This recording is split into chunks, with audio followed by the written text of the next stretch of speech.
الحمد لله رب العالمين والصلاة والسلام على سيدنا محمد وعلى آله ومن تبعهم بإحسان إلى يوم الدين وبعد. السلام عليكم ورحمة الله تعالى وبركاته. مبلمو أمبي أوفوكا ولنمندوني سنغينا أو منسو لمنا جمانين كوكا أو بسم الله وكا جموكان كنكا نوي تيجانيا بلومباي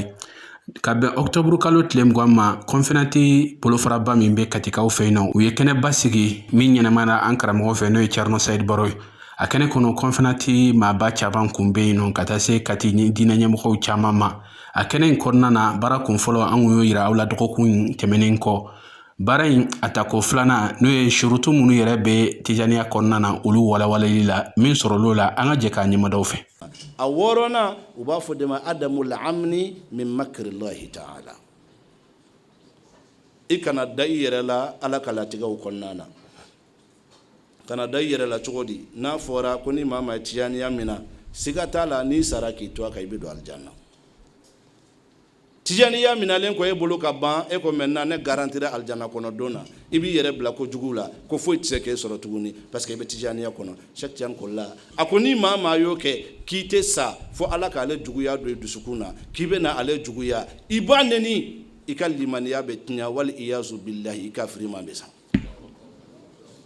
alaka nkisama ni tijani yamina ibe do fara alanya siranya ka en même temps ni tijani ya ere kera tinya ye ila wallahi ibe do fara alakanuka parti wolonlana min nyina anfe masi kana shekti yan ka kuma la gusi ikana nini kuma nango shekti yan ka kuma asabatira ay minfo parce anga bikle la kuma la uchara nerebe kuma do me ko shekti yan yafo iba nyini kitabula sanfe duguma itado ni kuma mbora yoro ntoma mena kene yara ko shekti yan yafo kana kuma ina gusi ikana nini ikana shekti yan duguya mogo min be ni sabake ikana atigi kiteriye ni yoro la masala ndobe anga nyogon famu kosobe tijaniya sima bali ika sali mogo si kofe ima bali ka sali mogo si kofe abe mazhabu fanfana en tant que abe sali dafalena ka sariya dafaleno islamaya ka yetala ibe sala ka misir la ibe sala kofe nga ni mama yi jo ka Sheikh Tidiane dogoya kutubala iklobala ni sala kofe ka ko bibolo neten dogoni na de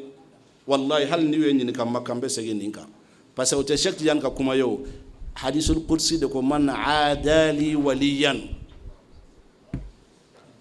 kira de ko ala ko ni maminye ale alaka waliyu do juguya qui est guerre déclarée contre Allah mo mi déclaré contre Allah ibe sala ko fait pourquoi sarti segina ni be tijaniya mina ibabli dusula alete mina jinyakama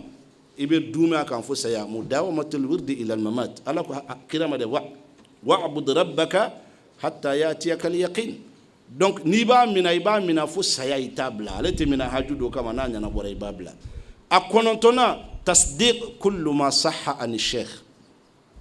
fen kene yara ko Sheikh Tidiane yafo min al-fada'ili wal karamati fasamantiyani bunyala ikadala o fasamantiya nunu fitini do bala wallahi Sheikh Tidiane yafo o la nyafo munu nya soso ma al-qur'ana yare kamo kuni ya aleka wirdu minaka baraka na fo ka saya sima ite bo saya kuna ya kalama ite kaburu toroye melekiya utinyika ite siratu tegay sena wa aljanna keren be ala kirafe nabi fo ma a'la illiyin sallallahu alayhi wa alihi wa sallam ibeta sego aljanna kono wa ikelente de ifa iba ideu ibron yeminu tafuru minu ni tafuru nunu bebe de yuno fe aljanna shartifla ni islamu do ma Sheikh Tidiane juguya jurumu were mu mana soro bolo ala be yafuma e kama ku do aljanna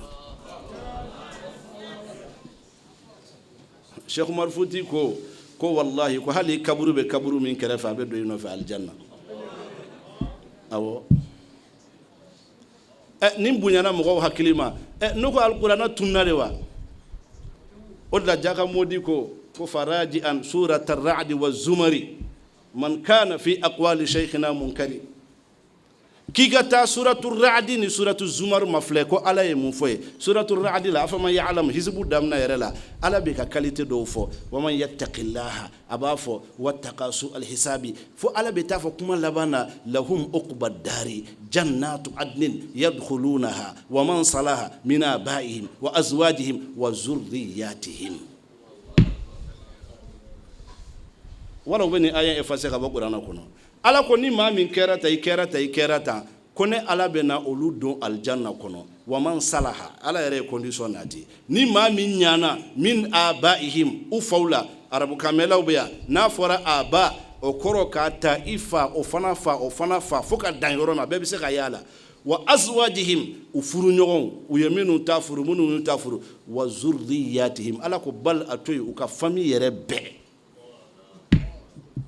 ne ye kuranɛ kolo jelen ye i bɛ sɔn ka Cheikh Tidiane ka kuma sɔsɔ f'i bɛ taa kuranɛ sɔsɔ a nɔfɛ ka Cheikh Tidiane juguya b'i la tɛ ladiriya ye donc ka kuma surunya Cheikh Tidiane ka kuma tɛ ale ka kuma fɔlen ye et puis a ko tɛ k'a fɔ ale de bɛ na anw don alijana mɔgɔw ma min faamu ale ye charti dɔw de f'an ye n'an tugur'u kɔ dɔrɔn siga t'a la an bɛ don alijana n ka ca ka kuma fɔ tafsir la an karamɔgɔ tun b'a misali f'an ye waati bɛɛ k'a b'i ko morikɛ dɔ de la ka na Sɛnɛgabuguda la bon manikaw de ka tiga sɛnɛ ka ca a taar'u sɔrɔ yen yalɔ manika ka kɛkunya man bon sɛgɛn yɛrɛ tun bɛ morikɛ la manikacɛ ko morikɛ ma ko karamɔgɔ dɛ ko ne ni n ka denbaya bɛ yan foro bɛ ka ɲɛ mɛ soso de y'an tɔɔrɔ an bɛ fɛ i ka baara ka ɲɛ soso kana n kin yalɔ fila mɛnna ka filaya la ko manikacɛ ma k'o ka nɔgɔn ko komi misiw b'i bolo sɛnɛ banna sarintura kelen feere i k'a d'u ma n bɛ ala deli k'i ye n tɛ dɔ wɛrɛ lɔ e kɛni n'i ka denbaya soso t'aw kin tugun a ye ntura feere a y'a di fulakɛ ma fulakɛ taara sugu la a ye sange san ka na a ko ni su kora i bɛ nin siri a ye sange siri cogo yira a la i bɛ don a jukɔrɔ i b'i la a ye sɛbɛn dɔ da i bɛ sɛbɛn in bila sanfɛ donc soso tɛ kin tugun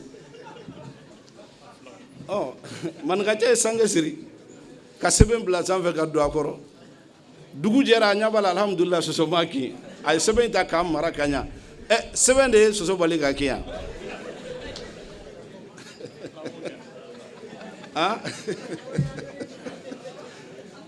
ya yɛlɛ ko kuma dɔ mɛ n bɛ fɛ ka mun fɔ aw ye Cheikh Tidiane ka kuma ko aljanna garanti ale tɛ o a y'an bila baara min na dɛ baara in de b'an se yen an ka baara kɛ tan minnu bɛ nɛni na a y'u to yen wallahi yawma la yanfa'u malun wala banun illa man atallaha biqalbin salim o don u b'a dɔn jɔn ta ye tiɲɛ ye a kana temps perdu k'aw bɛ mɔgɔ si jaabi an ka taa tan donc charti tan na waati cogoya fɛ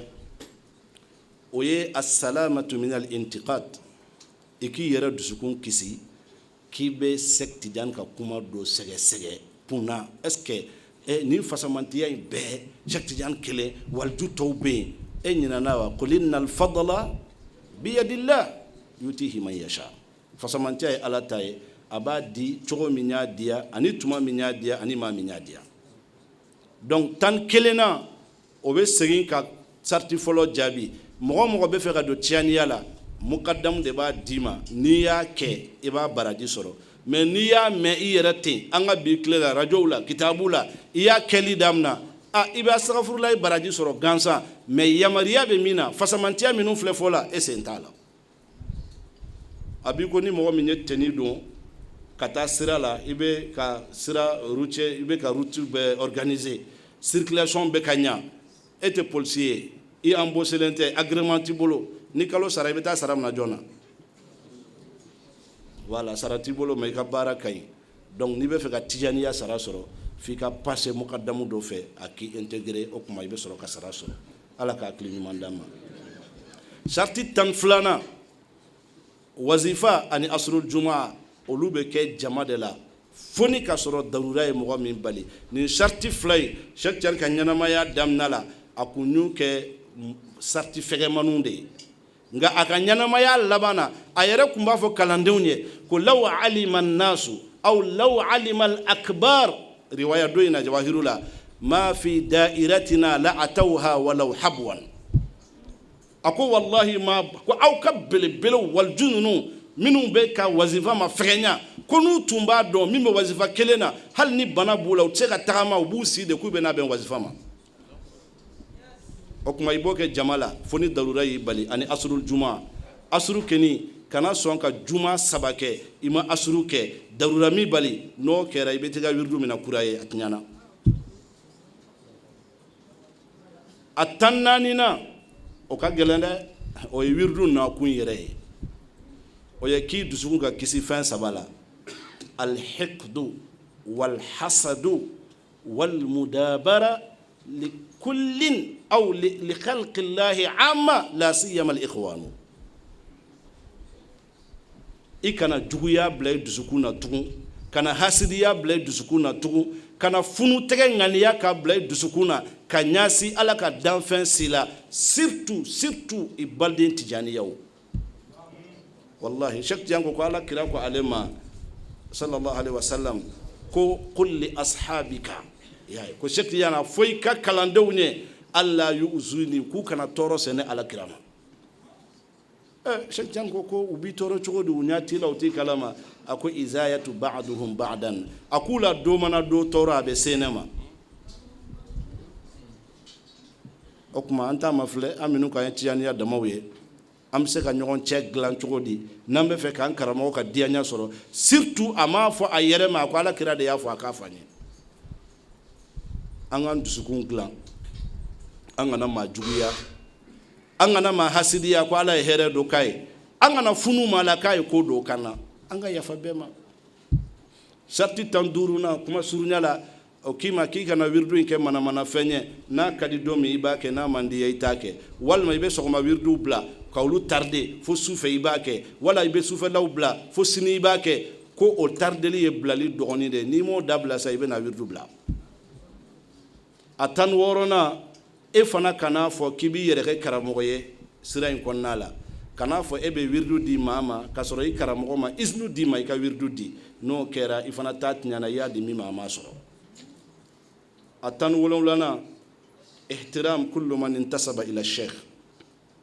niye mamaye kaba yere dambe kata Sheikh Tidiane ika doga yama kana sama ika bunya la siyamal kibar kuma te tariqai ma baw wala Sheikh Tidiane bonnaw kana son abadan ika doga yama ka senu sima na kene yara ko mama be dambe kata Sheikh Tidiane kana so ika doga yama ka sama atan segina ana tan kono tana mpana tan sabana kuna o ma fonye parce que tan flana ne fo wazifa ndo ka tan sabana fo oye yoro do be wazifa la ko jawharatul kamal alete kalan fo jeya dafale ka kila jeya dafale nani ifari kolo ka jeya ika finu ka jeya ibe yoro mi o ka jeya seldi ka kila nini nani kele desera ibe jawharatul kamali bla ibe salatul fatih mugande bla nona donc tan segina tan konontona be segina antumbe olu glonen be lazim de la o fana be nin jeya saba inde fo mais lazim jeya o ba fo ma in amkana ko si possible na no yarima alani wazifati kele na ma no yayima lazim te la blaka teme masalan mogo mi mankene wala bana do bila itse seldita ebe tamamuya de ka seli ni salani tamamuya e biga lazim tugala o choko kelena ikana lazim bla jeya baliya kama alebe so ma wazifa de fana ite jawharatul kamali de kalaiba fale salatul fatih mugana madona be kuma infamu donc am mugana oye ni be zikru ke min ni fe isigi kinyasi corona ni kelendo ni be jamala inyasi lembe daira la no te ibe voyage la dugu ni dugu jamana ni jamana ibi sena ibe biganka ibe borfen kono abebe ika wirdu ke mais hal ni wazifa ke jawharatul kamali te kalanki to siraka na sera ni yere ka mobili don ibi ka chauffeur la jo ibe jigi ibe tapi fena ibe sigi iba kala ni ya do bi tarde iba fale salatul fatih mugana o continue voyage la amugan kelena ni ya dam na ite kuma mogo sife hal ni mogo kuma ni fe ita jabi fona kera mogo saba ni muso do mogo nani a folo iwolofa iwoloba karamogo min yere wirdu dima ni muso do ifuru chebe faraka nunu nani kele mana kuma ife kito wirdi la ibi de kuka haju nyanabo ibu jabi fonu klala ibe continue na ye basi fostala mais ni kuma na mogo were fe minte nunu nye ika wirdu tnyana ibe segin ka takura ye wirdu tnyana akorata pew de itume mina lazim mina o lazim ni de tnyana ibe segin ka tata kuna ni yorola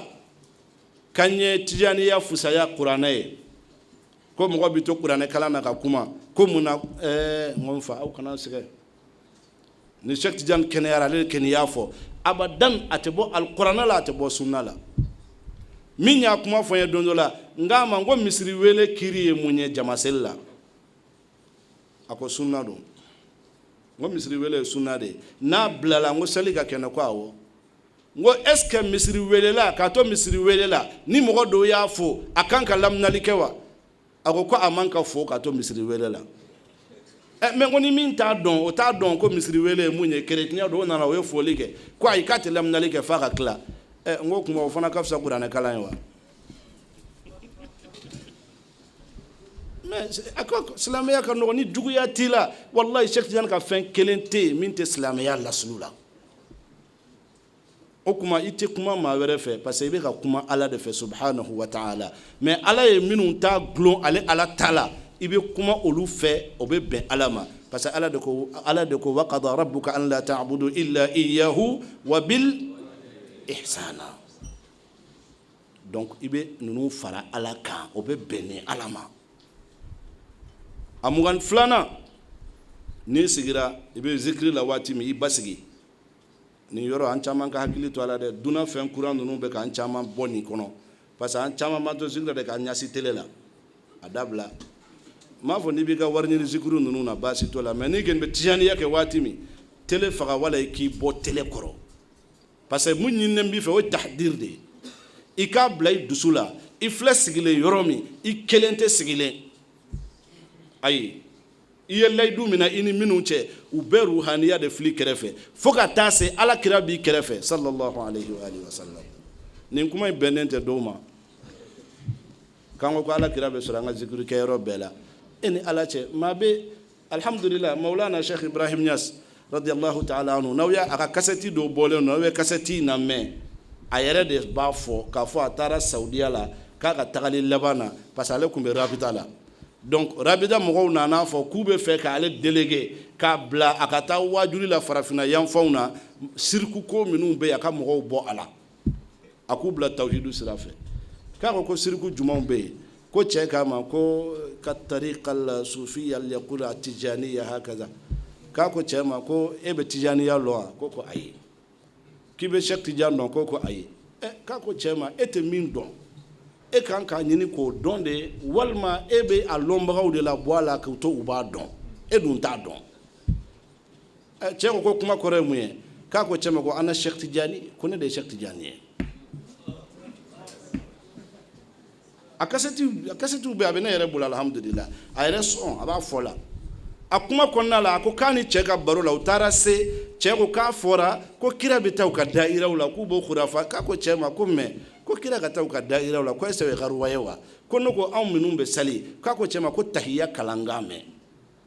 ko cɛ ye tahiya kalan ko cɛ ko assalamu alayka ayyuhan nabiyyu a ko cɛ ma k'a ye jumɛn ye harful mukhataba tubabukan na o ko présent singulier mɔgɔ min b'i ɲɛkɔrɔ i bɛ k'o de fɔ n'a t'i ɲɛkɔrɔ a tɛ bɛn i k'a fɔ assalamu alayka i b'a fɔ de assalamu alayhi même arabu tubabukan na quand on te tutoie i bɛ yen de n'a tɛ yen an b'a kɛ cogo di il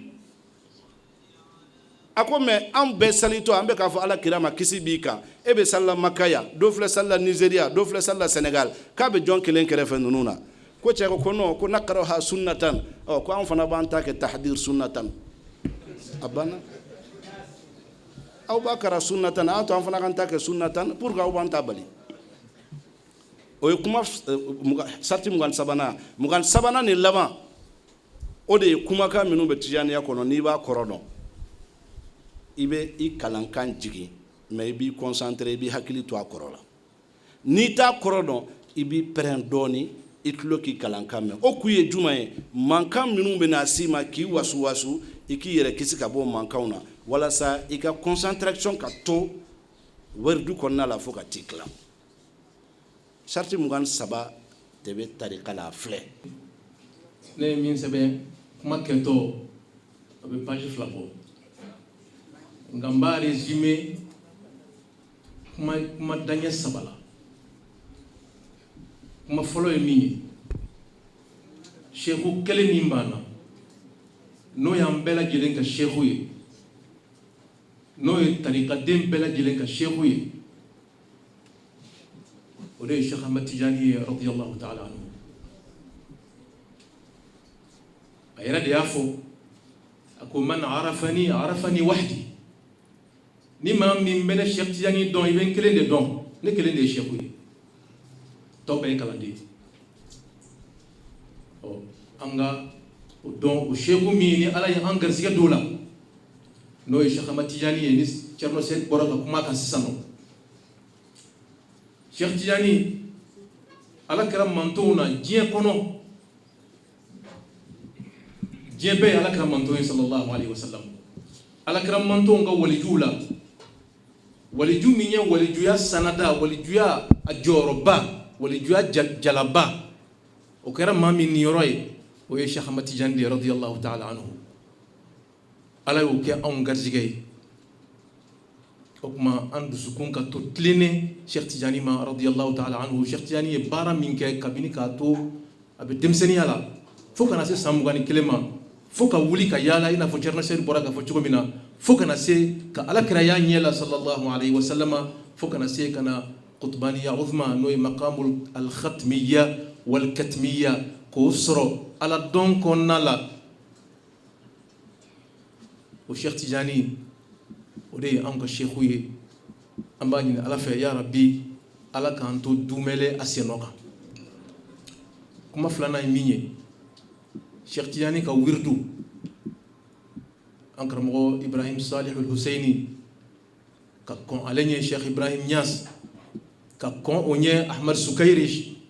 Cheikh Tidiane ka kalanden kɔrɔbaw u bɛɛ lajɛlen bɛnna min kan o ye ka fɔ Tijaniya a haqiqa Tijaniya tiɲɛ ye min ye fɛn fila don Thierno Seydou bɔra ka kuma o fila de kan fɛn fɔlɔ ye min ye i bɛ wurdi min kɛ a lazimu na wazifa na hadra o bɛɛ faralen ɲɔgɔn kan o de bɛ wele ko Cheikh Tidiane ka wurdu i k'o kɛ a kɛcogo la n'i b'a kɛ i k'i jija i ka sarituw dafa ni maa min ye wurdi kɛ i ma wurdi sarituw dafa fɛn t'i bolo i kɔni ye ala bato i na ala bato baraji sɔrɔ mais bonya min fɔra ko bɛ di kalanden ma i t'o bonyaw sɔrɔ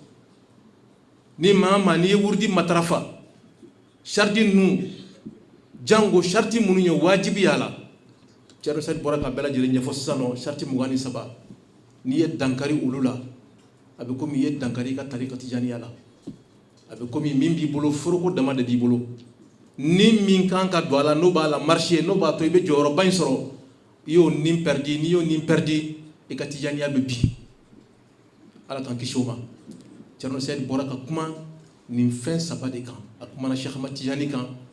an tɛ segin o kan a kumana wurdi kan wurdi in nana cogo min na wurdi in daminɛna cogo jumɛn na a nana dafa cogo jumɛn na a kumana nin bɛɛ lajɛlen kan a dira alakira ma cogo a dira Cheikh Tidiane ma cogo jumɛn alakira fɛ sallallahu alaihi wasallam a da gosira nin bɛɛ lajɛlen na a tilala k'a da gosi fɛnba min na ni kalanden bɛɛ lajɛlen kan k'o kɔlɔsi bɛɛ kan ka baara kɛ n'o ye o ye ka baara kɛ ni wurdi saritiw ye ni ye sariti ninnu kɛ k'u dafa k'u matarafa kalanden ka kalanden ɲumanya bɛ dɔn de n'a ye saritiw matarafa maa maa y'i kɔdɔn saritiw la walima saritiw b'a bolo filan filan na walima a ma saritiw jɔ ko ɲuman an b'a fɔ k'a fɔ i bɛ ka dankari i ka tarika tijaniya i bɛ ka dankari a la ala k'an dɛmɛ ya rabbi kuma minnu fɔra sisan nɔ ala k'a faamuya ko ɲuman d'an ma ala k'an dɛmɛ an ka baara kɛ ni kuma ninnu ye ka tila ka Thierno Seydou fo k'a wale ɲuman dɔn ka barika d'a ye a bɔra ka dakurunya senima min fɔ sisan nɔ an ka sheikhu kan ani a ka tarika tijaniya munawwara kan an b'a fo la an b'a wale ɲuman dɔn la ala k'a kɛ baraji a ye ala k'a bila a ka mizan hasanat la ala ko kɛ ala kɛra bonya kama salli ala Muhammad wassalamu alaikum wa rahmatullahi ta'ala wa barakatuh. An sera ka min sɔrɔ k'a lase aw ma kɔnfɛnanti ka lajɛba min kɛra katikaw fɛ yen nɔ o de kun ye nin ye min ɲɛnamayara an karamɔgɔ fɛ n'o ye Thierno Seydou baro ka bɔ kayikaw fɛ yen nɔ an bɛ dugawu kɛ a ye bilasiralikan minnu kɛ ala k'an tulo kɛ tulo kunnandi ye k'u minɛ ka baara kɛ n'u ye k'Ala subhanahu wa ta'ala deli an ka jamana ala ka basigi don aw kɔnɔ ka aw fo ka wale ɲuman dɔn jamana in kɔnɔ jamana in kɔ kan k'a ɲini ala fɛ ala ka waati wɛrɛ yira na wassalamu alaikum wa rahmatullahi ta'ala wa barakatuhu.